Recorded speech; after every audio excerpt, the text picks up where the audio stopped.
anak itu ketika mengerjakan coding dia tidak merasa bahwa pola pikirnya yang dibentuk. Jadi kan game ataupun proyek animasi yang kita buat itu didasarkan dari kisah-kisah yang dari Nabi ataupun sahabat Rasulullah.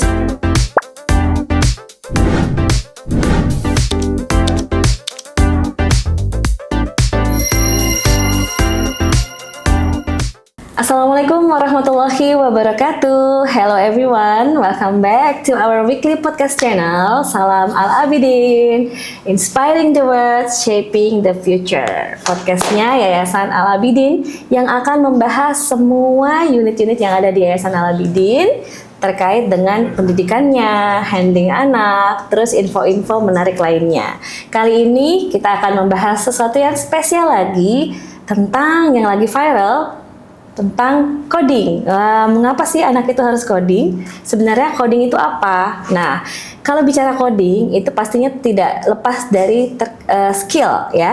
Skill anak di abad 21. Coba kita tanya kepada pakarnya nih. Kita sekarang sudah kedatangan tamu spesial dari SD ICT Information and Communication Technology Al-Abidin Surakarta. Dialah Miss Anna Nur Hasanah, SISPD. Halo Miss Anna. Assalamualaikum. Waalaikumsalam. How are you today, Miss Anna? I'm fine, alhamdulillah. Alhamdulillah. Miss Anna, kali ini kita akan bahas codingnya yang lagi viral itu, Miss Anna. Orang-orang kan lagi booming-boomingnya nih, pengen meletupkan lagi coding, terutama pemerintah yang baru ya. Padahal SDI ICT Surakarta ini sudah dari agak lama ya, udah kenal banget anak-anaknya sama coding, bahkan sudah punya produk-produk. Boleh diceritain nggak sih, Miss Anna, kenapa sih coding ini skill yang harus dibutuhkan di anak zaman sekarang? Terus kenapa? Gitu. Terima kasih ya Miss Eka untuk pertanyaannya. Saya coba jawab ya. Jadi sebelum ke coding, saya jelaskan dulu kenapa kita mau mengambil coding gitu ya. Jadi sebenarnya kan untuk anak-anak sekarang dibutuhkan keterampilan abad 21 itu ya Miss Eka ya. Ada 4C, yaitu yang kolaborasi, critical thinking, creativity, kemudian communication. Nah, tapi sekarang ternyata 4C itu saja tidak cukup gitu ya, karena anak-anak kita sekarang harus menghadapi dunia global, sehingga sekarang yang kita adopsi itu adalah 6C. Apa itu? Jadi yang C yang tambahannya adalah citizenship dan juga karakter. Oh betul. Walaupun banyak skill tapi ada nggak ada percuma juga ya. Betul gitu. Jadi kemudian itu keterampilan dasar ini yang kita ingin kembangkan untuk anak-anak. Tentunya ini juga selaras dengan kurikulum dari pemerintah ya, baik itu dulu kurikulum 2013 maupun kurikulum Merdeka saat ini. Seperti itu. Jadi pondasi awalnya kita ingin menanamkan 6C itu tadi, gitu, Miss. Kemudian keterampilan lain seperti berhitung, membaca, berbahasa, apakah itu kemudian dikesampingkan? Enggak. Jadi keterampilan fundamental itu tetap kita ajarkan. Nah, tapi selain itu kita berikan juga skill-skill yang mendukung 6C itu tadi. Nah, kenapa kemudian kita mengambil coding itu ya? Karena coding ini cara paling mudah, cara paling simple anak untuk kemudian bisa menguasai keterampilan 6C itu tadi dengan cara yang fun, menyenangkan. Seperti itu. Berarti untuk bisa merealisasikan skill 6C, kita bentuk dalam sisi coding, pelajaran coding. Nah, pemirsa di rumah ini pasti banyak yang belum tahu. Sebenarnya coding itu apa sih? Kenapa dibilangnya fun? Terus kenapa dia bisa dibutuhkan di abad 21? Gitu-gitu. Emang isinya kontennya apa aja tuh misalnya? Jadi kenapa kita bisa mengatakan fun ya Miss ya? Karena kalau untuk usia anak SD, belajar coding itu pastinya kita harus sesuaikan dengan tahap perkembangan usianya gitu ya. Karena kita menyadari anak-anak itu nggak bisa kan kita berikan coding yang kalau kita dulu belajar waktu kuliah itu skrip yang panjang dan banyak. Anak-anak pasti nggak bisa karena sudah pusing dulu gitu ya Miss ya. Bahasa Inggris semua pula ya? Iya betul. Betul ya. Terus kemudian ada kode biner dan sebagainya gitu ya kan. Nah di sini anak kita kenalkan dengan kode blok namanya Miss. Jadi pakainya kode blok. Anak itu ketika mengerjakan coding dia tidak merasa bahwa pola pikirnya yang dibentuk. Jadi kan kita tahapannya yang kita perkenalkan pertama adalah computational thinking sama critical thinkingnya gitu ya. Nah computational thinkingnya itu kita bagi menjadi dua, ada plug dan unplug. Nah, Yes. yang plug ini kita pakainya kode blok itu tadi. Kode blok. Kemudian anak itu nanti belajar menyusun sesuatu itu tidak menggunakan skrip tulisan, tetapi menggunakan kode blok itu tadi. Bloknya pasti berwarna dong ya? Iya, pasti berwarna. ya. Dan itu ada yang untuk anak usia prasekolah yang belum bisa membaca menulis dengan yang sudah bisa membaca menulis. Jadi ada platformnya platformnya sama, tetapi perkembangan usianya itu yang akan membedakan kode mana yang digunakan seperti itu. Kalau coding itu apakah ada tahapannya dan itu apakah goals-nya itu apa saja? Apakah produk atau hanya cara berpikir yang sistematis yang terbentuk dari coding itu? Nah, bedanya di sini, Miss Eka. Kalau coding di luaran sana itu bisa jadi hanya sebagai programmer, mereka menciptakan produk-produk yang itu bisa dinikmati oleh konsumen seperti itu. Tapi kalau di SDI di kita meramu kurikulum itu pola pikirnya dulu yang kita bentuk. Jadi karena ini ya ke depan itu bisa jadi coding itu bukan hal yang sangat utama harus kita pelajari, tetapi ketika pola pikirnya sudah terbentuk, dia mau mempelajari apapun itu bisa seperti itu. Jadi misalnya sekarang anak computational thinkingnya sudah terbentuk, kemudian dia belajar coding, dia nanti mau profesi apapun itu bisa. Betul. Bahkan seorang dokter, karena dia sudah jadi di pembedanya kita di sini sebagai seorang engineer. Kita membentuk pola pikirnya anak ini sebagai seorang engineer, bukan sebagai programmer. Jadi ketika nanti dia mau mengambil profesi apapun, karena pola pikirnya sudah engineer, dia akan bisa bekerja itu lebih efektif, efisien. Kemudian dia bisa bisa merancang suatu hal itu dari A sampai Z gitu ya. Jadi keuntungannya apa, kelemahannya apa, misalnya bikin suatu seorang dokter butuh aplikasi untuk ini, nah dia nanti bisa membuat rancang bangunnya. Nah, nanti tinggal dia memberikan project ini ke programmer untuk direalisasikan. Atau mungkin data analis ya. Iya betul, seperti data. itu. Makanya intinya kita belajar coding dulu supaya malah bisa berangkat ke yang lebih luas-luas dan complicated lagi malah ya. Karena sekarang itu kan banyak banget ya di perusahaan-perusahaan itu kan perusahaan-perusahaan yang bergerak di bidang IT. Tentunya mereka kan membutuhkan orang-orang yang udah punya basic coding ya. Dan apa-apa sekarang kita bergerak melalui IT ya, sudah ada AI, terus ada pekerjaan rumah tangga yang dibantu sama teknologi. Itu ya semuanya yang melatar belakangi orang-orang yang terkait dengan coding ini. Betul, Miss. Pertanyaan saya berarti mengapa coding ini kita mulai dari usia yang sejak dini seperti ini kayak TK dan SD, Miss?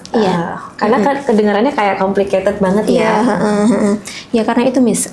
Jadi untuk di kita ekosistem pendidikan kita itu kan yang selama ini terjadi itu kan lebih ke hafalan kognitif gitu ya. Nah dengan coding itu tadi kan anak tetap belajar matematika, bahasa dan sebagainya, keterampilan fundamental, tetapi ketika dia belajar coding sesuai dengan tahapan usianya itu tadi, dia terbentuk ekosistem pendidikannya, ekosistem cara berpikirnya, kemudian literasinya itu dengan cara yang menyenangkan, dengan cara yang dia tidak merasa bahwa dia sedang belajar yang berat, karena dia kan kayak bermain gitu, Miss. Jadi menyusun, kemudian nanti ada puzzle yang harus diselesaikan, kemudian nanti ada tahapan menyelesaikan masalah itu ternyata tidak serumit kalau orang dewasa berpikir. Dia mulai berpikir menganalisis, harus ada masalah berat itu harus dipecah-pecah dulu menjadi masalah yang ringan, kemudian diselesaikannya mulai dari yang paling simpel dulu baru ke yang berat seperti itu. Nah, kemudian kenapa kok harus dimulai dari usia SD? Karena kan fundamental berpikir anak itu memang dimulai sejak anak usia SD bahkan TK gitu ya, Miss ya. Keterampilan berpikir kritis mereka itu harus dimulai sejak dini kalau kita ingin maju juga seperti negara-negara yang lain gitu ya. Bahkan negara-negara lain yang memang perkembangan teknologinya sangat pesat itu kan sudah memasukkan kurikulum coding itu ke sekolah dasar. Seperti kurikulum coding, computational thinking dan AI itu sudah masuk di sekolah dasar dan itu juga yang kita terapkan di Jadi kenapa kok harus SD ya? Memang keterampilan ini kita tanamkan sejak dini agar nanti ketika mereka dewasa pola pikirnya itu sudah terbentuk sehingga ketika dewasa mereka itu tadi alur berpikirnya sudah sistematis, penyelesaian masalah juga bagus. Jadi ketika ada masalah dia bisa menyelesaikan dengan baik gitu ya, tidak lari ke hal-hal yang lain. Makanya sekarang itu ada SD ICT ya. Iya, betul. Karena di SD ICT ini anak-anak bisa lebih fokus walaupun mereka juga tetapnya ada hafalan tak pasti ya. Pelajaran bahasa Indonesia, bahasa Inggris, matematika semua ada. Tetapi ada skill yang akan mereka fokus pelajari adalah ICT itu tadi. Nah, penasaran kan pemirsa gimana sih pembelajaran yang ada di ICT seperti itu ya? Kita akan kupas lagi secara tuntas setelah iklan-iklan yang mau lewat ini.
Oke, tadi kita sudah kupas tuntas mengapa sih coding itu diperlukan untuk anak SD. Sekarang sudah terjawab ya pemirsa bahwa di SD ICT pun sudah menerapkan kurikulum ICT ini dengan lebih tertata, tersistem dan kompleks tentunya.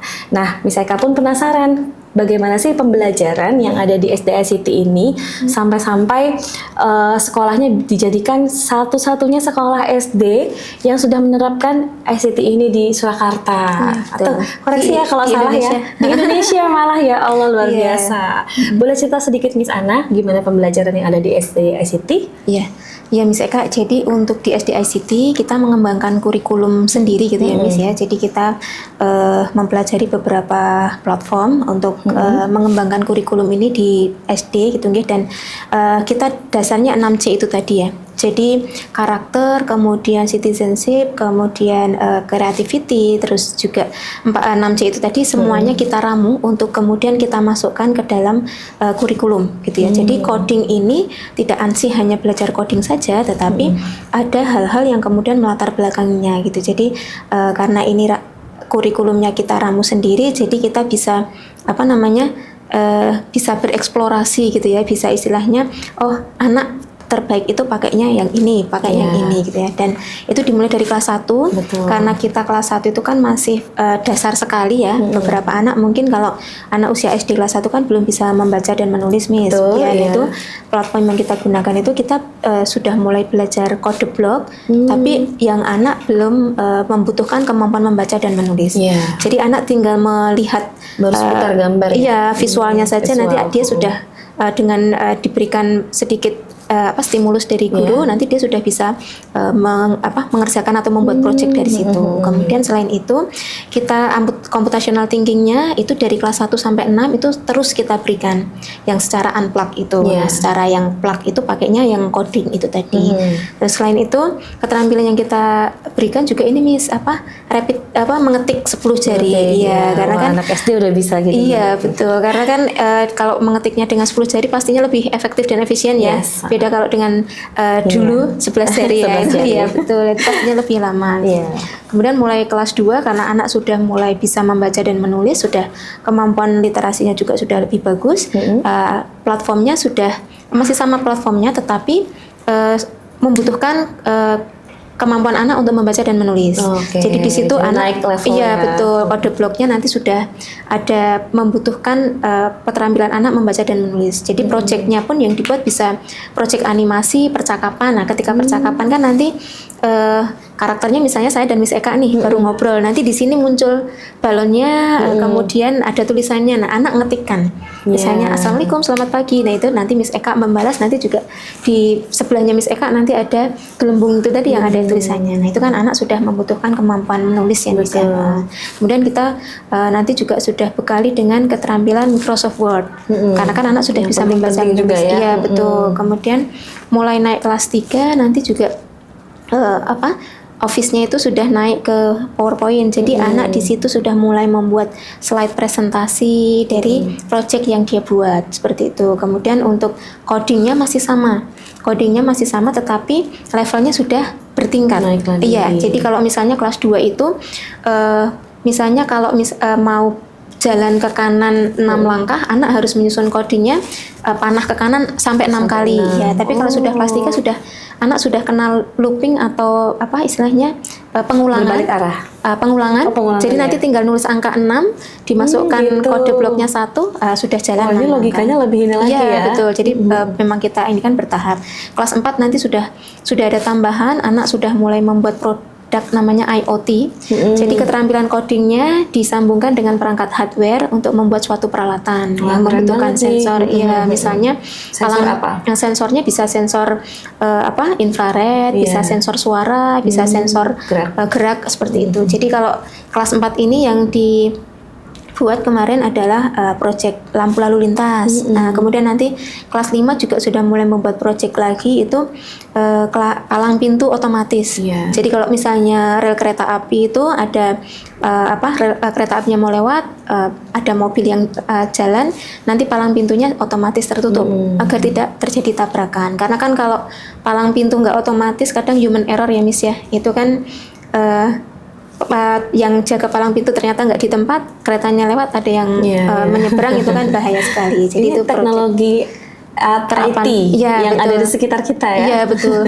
Terinspirasi dari kegiatan itu. Terus beberapa proyek lain yang di kelas 6 itu nanti goalnya adalah proyek akhir jenjang seperti itu. Jadi nanti anak kelas 6 ini keterampilan 6C-nya tadi akan dibuktikan di situ gitu ya. Jadi anak berkolaborasi, kemudian dalam suatu kelompok kecil untuk membuat proyek. Nanti di situ mereka merancang ya. Nanti ada yang tugasnya membuat asetnya. Jadi misalnya tampilannya seperti apa, kemudian karakternya yang digunakan apa, kemudian sampai nanti terbentuk proyek yang diinginkan. Apakah dia nanti mau bentuknya yang IoT tadi atau berupa game atau animasi. Itu kita berikan ke anak. Nah, itu nanti anak di situ kan bekerja sama menyatukan keinginan gitu ya, Betul. seperti itu. Nah, kemudian nanti di akhir mereka akan presentasi di hadapan audien. Nah, audiennya ini adalah orang tua dari murid kelas 6 ini. Wah, Seperti ini itu. diuji nih, challenge banget buat Iya, mereka. betul.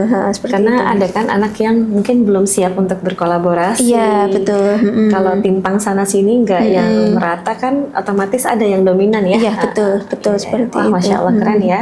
Berarti dari kelas 1 sampai kelas 6 tuh sudah terstruktur. Iya. Anak-anak harus seperti apa. Iya, betul. Nah, bagusnya tuh dilanjutkannya juga ke ini ya, ke Iya. SMP yang juga IT ya. Iya, betul. Anak-anak selama SD itu apakah juga ada membuat games? Iya, kalau selama ini, jadi kan kalau kelas 2 itu belum membuat game, Miss. Mereka baru membuat animasi, jadi lebih simpel. Mulai kelas 3 mereka sudah bisa membuat game. Gamenya nanti, nah di sini keunggulannya.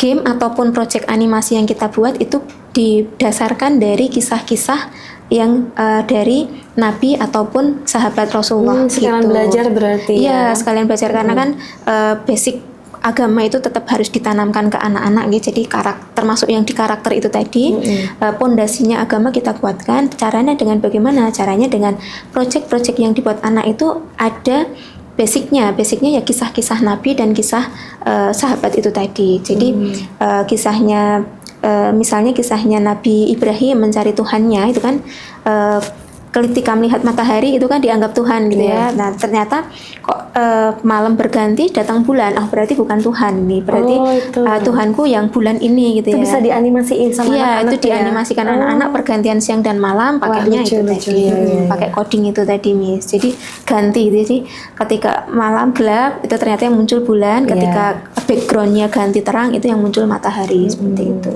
Iya. Logika plus edukasi juga Iya, ya. betul, Ya, betul. luar biasa.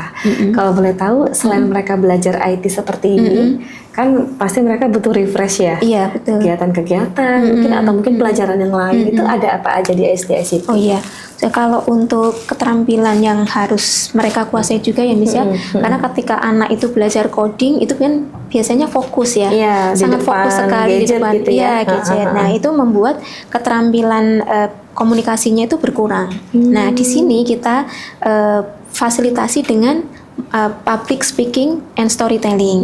Jadi dari kisahnya tadi anak bisa mengambil hikmah, menceritakan ulang, kemudian selain itu membuat proyeknya.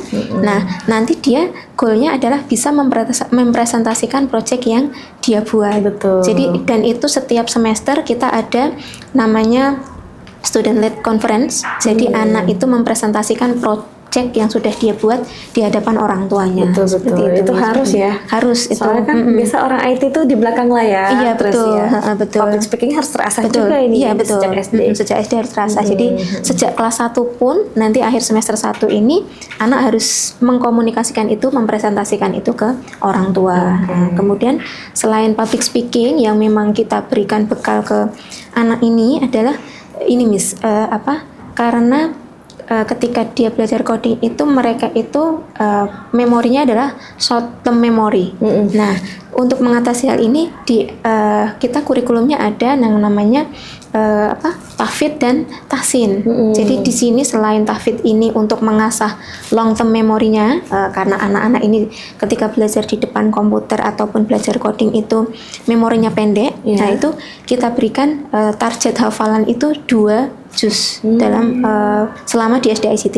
Apakah boleh lebih? Boleh sekali kalau ini ya Miss ya. Maksudnya lebih dari 2 juz apakah boleh? Bisa? Insya Allah bisa seperti itu. Jadi untuk mengasah memorinya itu dengan hafalan itu, dan juga pelajaran Quran ini akan memberikan mereka skill kesabaran juga. Iya, kesabaran karena kan harus mengulang-ulang gitu ya Miss ya. Nah, dan kesabaran ini juga dipelajari juga di coding.